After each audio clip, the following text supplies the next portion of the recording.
It's your knowledge চ্যানেলে স্বাগত জানাচ্ছি। আজকে আমি পঞ্চম শ্রেণীর 84তম ক্লাসটি নিচ্ছি।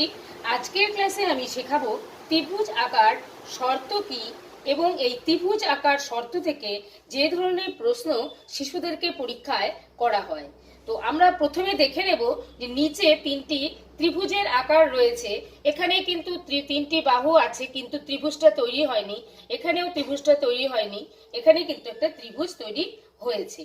তার মানে আমরা বুঝতে পারছি যে যে কোনো দৈর্ঘ্যের সরল রেখাংশ দিয়ে কিন্তু ত্রিভুজ আঁকা সম্ভব নয়। এখানে 1 সেমি, 5 সেমি, 2 সেমি দিয়ে কিন্তু রেখাংশ দিয়ে আমরা একটা ত্রিভুজ আঁকতে পারিনি।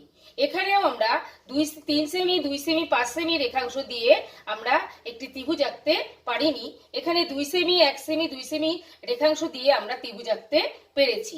অর্থাৎ আমরা এর থেকে বুঝবো যে কোনো দৈর্ঘ্যের সরল রেখাংশ দিয়ে ত্রিভুজ আঁকা সম্ভব নয়। তাহলে ত্রিভুজ আঁকার শর্তটা কি? এবার আমরা জেনে নেব ত্রিভুজ আঁকার শর্তটা কি। ত্রিভুজ আঁকার জন্য যে কোনো দুটি বাহুর দৈর্ঘ্যের সমষ্টি তৃতীয় বাহুর দৈর্ঘ্যের থেকে বেশি হতে হবে। এটাই হচ্ছে ত্রিভুজ আঁকার শর্ত। দুটো বাহুর দৈর্ঘ্যকে যোগ করলে যে যোগফলটা আসবে সেটা তৃতীয় যে বাহু থাকবে তার থেকে বেশি হতে হবে। এটাই হচ্ছে ত্রিভুজ আঁকার শর্ত। এবার আমরা কিছু উদাহরণের সাহায্যে দেখে নেব যে এই ত্রিভুজ আঁকার শর্তটা কি করে হলো।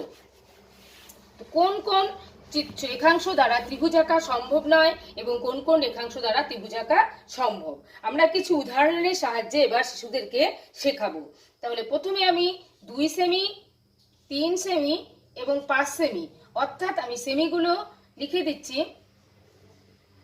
2 সেমি, 3 সেমি এবং 5 সেমি যদি সরল রেখাংশ নিই, এই রেখাংশগুলো দিয়ে ত্রিভুজ আঁকা কি সম্ভব হবে কি হবে না। তাহলে এটা আমরা কি করে চেক করব? আমরা প্রথমে এই 2 সেমি আর 3 সেমি, 2 সেমি এবং 3 সেমিকে যদি প্রথম দুটি রেখাংশকে যোগ করি তাহলে আমরা কি পাচ্ছি? 5 সেমি। তাহলে যে তৃতীয় বাহুটা আছে, রেখাংশটা আছে, সেটা হচ্ছে 5 সেমি। এই 5 সেমি এই সমষ্টিটা কিন্তু এই তৃতীয় বাহুর থেকে বেশি হয়নি, সমান হয়েছে। এক্ষেত্রে কিন্তু ত্রিভুজ উৎপন্ন হবে না। এবার আমি আরেকটা উদাহরণ নিয়ে নিচ্ছি। আমি এখানে আরেকটা উদাহরণ নিয়ে দেখাচ্ছি। এবার আমি নিচ্ছি 2 সেমি, 2 সেমি এবং 5 সেমি। তাহলে এখানে যদি 2 আর 2 যোগ করি তাহলে প্রথমটা আমরা পাচ্ছি, প্রথম দুটি বাহুর দৈর্ঘ্য পাচ্ছি 4 সেমি। তৃতীয় বাহুটার দৈর্ঘ্য কিন্তু আছে 5 সেমি। সেক্ষেত্রে দুটি বাহুর যোগফল এখানে কিন্তু আমরা বেশি পাচ্ছি না, এই 5 সেমি থেকে কম পাচ্ছি। এখানে আমাদের শর্ত হচ্ছে এই দুটো বাহুর সমষ্টি কিন্তু এই তৃতীয় বাহু থেকে বেশি হতে হবে। যেহেতু শর্তটা এখানে মানছে না, তাই কিন্তু এখানে কিন্তু এটা ত্রিভুজ উৎপন্ন হচ্ছে না। এবার আমি আরেকটা উদাহরণে চলে যাচ্ছি। এখানে যদি আমরা এখন 3 সেমি, 3 সেমি এবং 5 সেমি নিই তাহলে প্রথম দুটোকে যোগ করে, দুটি রেখাংশকে যোগ করে আমরা কি পাচ্ছি? 6 সেমি। আর তৃতীয় বাহুটার দৈর্ঘ্য হচ্ছে 5 সেমি। এক্ষেত্রে দুটি বাহুর যোগফল কিন্তু 6 সেমি হয়েছে, যেটা এই তৃতীয় বাহুর দৈর্ঘ্যের থেকে কিন্তু বেশি হয়েছে। তাই এক্ষেত্রে কিন্তু আমরা ত্রিভুজ উৎপন্ন করতে পারবো বা ত্রিভুজ আঁকাতে পারবো। তাহলে আমরা ত্রিভুজ আঁকার শর্তটা পেয়ে গেলাম। ত্রিভুজ আঁকার জন্য যে কোনো দুটি বাহুর দৈর্ঘ্যের সমষ্টি তৃতীয় বাহুর দৈর্ঘ্য থেকে বেশি হতে হবে। এবার আমরা জেনে নেব যে কি ধরনের প্রশ্নগুলো পরীক্ষায় করা হয় এই ত্রিভুজ আঁকার শর্ত থেকে। ত্রিভুজ আঁকার শর্ত থেকে যে ধরনের প্রশ্নগুলো করা হয় সেই রকম প্রশ্ন আমি দুটো এখানে নিয়েছি। শেষের প্রশ্নটা আমি আগে দেখছি।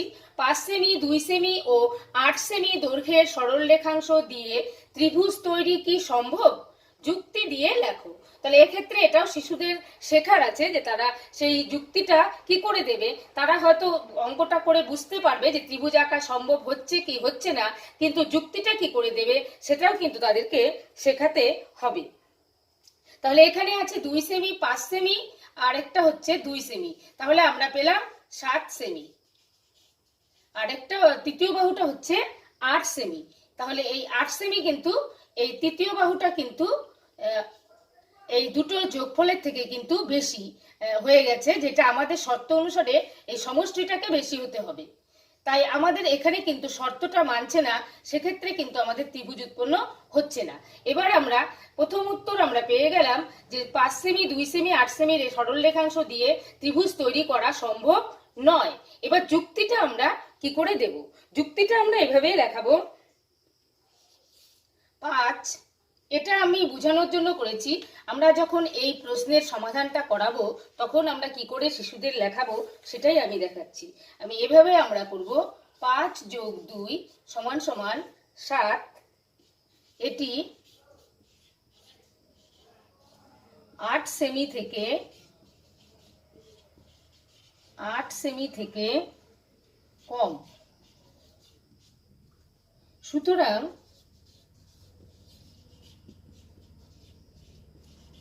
এটি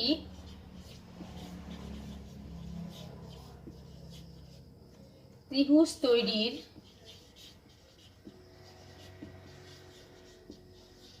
শর্ত পালন করে না। তাই ত্রিভুজ আঁকা সম্ভব নয়। তাহলে আমরা উত্তরটা লেখাবো 5 যোগ 2 প্রথম দুটো বাহুকে যোগ করে 7 পেয়েছি।